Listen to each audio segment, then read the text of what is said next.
عرفان صدیقی صاحب نے کہا تھا نا جب لاہور میں نواز شریف صاحب نے عورتوں کے بارے میں تضحیق آمیز جملے کہے تھے تو انہوں نے کہا کہ یہ ان کے خاندان کی خانداری روایات کا یہ جو ہے نا یہ عکس ان کا وہ زبان پہ آتا ہے.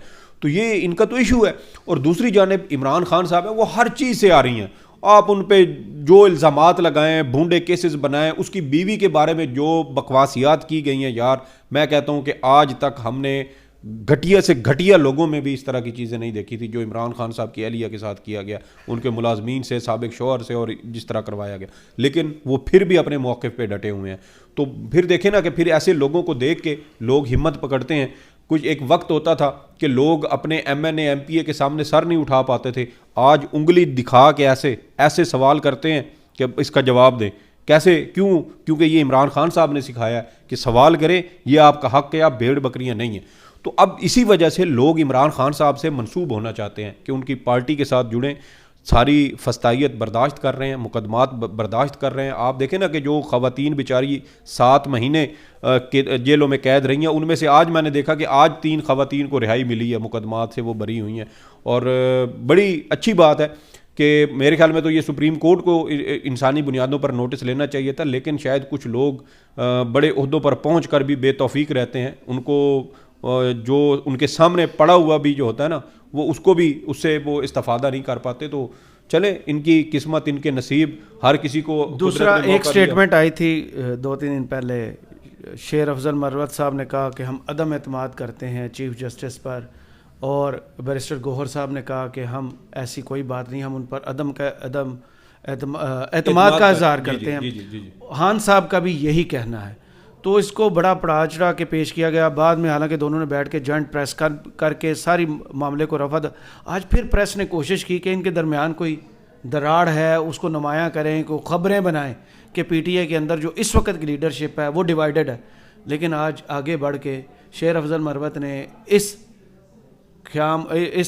جو بات بنائی گئی تھی کہ اختلافات ہیں اس کو بھی ختم کر دیا. ان نے پوائنٹ آؤٹ کیا کہ یہ میرے لیڈر ہیں.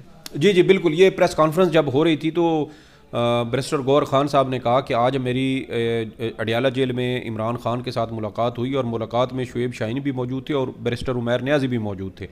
اور انہوں نے کہا, ایک تو انہوں نے یہ کہا کہ آئندہ عمران خان صاحب کی جانب سے جو بھی سٹیٹمنٹ میڈیا کو جاری کی جائے گی وہ گوہر علی خان یعنی میں, انہوں نے اپنا حوالہ دیا کہ میں اس کو جاری کروں گا, اور میری جانب سے عمران خان صاحب کا آفیشیل بیان جاری کیا جائے گا. میرے علاوہ پارٹی میں سے کوئی بھی فرد عمران خان سے متعلق اگر کوئی بیان دے گا تو اس کو عمران خان کا بیان نہ سمجھا جائے. اور انہوں نے بڑی کیٹاگوریکلی یہ بات کی. شعیب شاہین صاحب بھی ان کے ساتھ موجود تھے, رؤوف حسن صاحب ان کے ساتھ موجود تھے.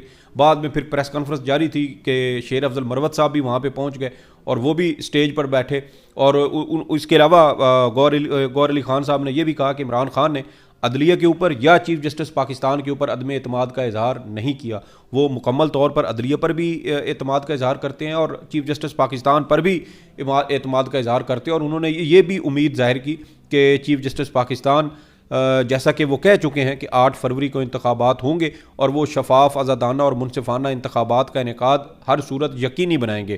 اس کے علاوہ جو دوسری بات تھی کہ اختلافات کے حوالے سے, تو اس میں انہوں نے یہ کہا کہ شیر افضل مروت صاحب ساتھ بیٹھے تھے. پھر ان سے بھی سوال ہوا کیونکہ میڈیا کے ہمارے دوست موجود تھے, تو انہوں نے کہا کہ آپ نے جو بیان دیا تھا کیا آپ کی اس پریس کانفرنس کے بعد ایک اور پریس کانفرنس بھی ہوگی؟ تو اس کے اوپر پھر شیر افضل مروت صاحب نے بھی جواب دیا. انہوں نے کہا کہ گوہر علی خان صاحب میرے چیئرمین ہیں, انہوں نے جو بیان جاری کیا ہے وہ پالیسی بیان سمجھا جائے, میرا ان کے ساتھ کوئی اختلاف نہیں ہے. تو میرے خیال میں یہ وہ لوگ جو آپ کو پتہ نا کہ پھر جب یہ بیان ہوا تھا تو اے آر وائی پہ جیو نیوز کے اوپر اس کو شاہ زیب خان زادہ صاحب نے بھی بڑا بریکنگ بنا کے چلایا تھا. تو حالانکہ ماضی میں نون لیگ کے اندر یہ اختلافات سامنے آتے رہے ہیں.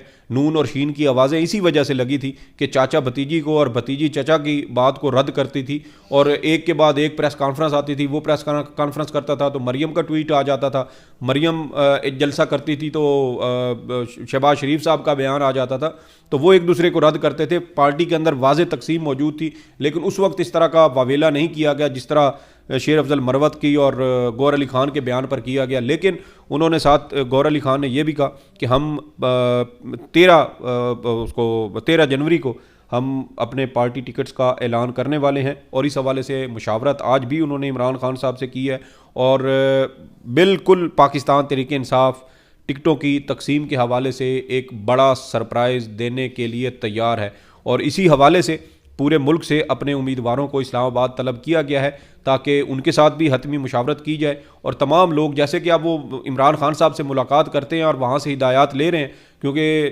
اسلام آباد ہائی کورٹ کے جسٹس میاں گل حسن اورنگزیب صاحب کا تو اب باقاعدہ حکم ہے کہ پارٹی ٹکٹوں کی تقسیم کے حوالے سے گوہر علی خان صاحب جو ہے وہ بانی پی ٹی آئی یعنی عمران خان کے ساتھ اڈیالہ جیل میں ملاقات کر سکتے ہیں۔ اس سے پہلے آپ کو پتہ ہے کہ جمعرات میں صرف ایک دن کے لیے ملاقات کی اجازت ہوتی تھی، تو اب وہ اپنی ضرورت کے تحت جو ہے وہ اڈیالہ جیل میں جا کے عمران خان صاحب سے ملاقاتیں کر رہے ہیں، اور قوی امکان ہے کہ بہت بڑے بڑے جو ترم خان سیاست کے ہیں ان کو 13 جنوری کو پی ٹی آئی کی جانب سے ٹکٹوں کی تقسیم کے حوالے سے بڑا سرپرائز ملنے والا ہے۔ بہت شکریہ سعید بلوچ صاحب آپ کے تجزیے کا، کمنٹس باکس میں ضرور بتائیے گا یہ ویڈیو آپ کو کیسی لگی۔ اجازت دیجیے، اللہ حافظ۔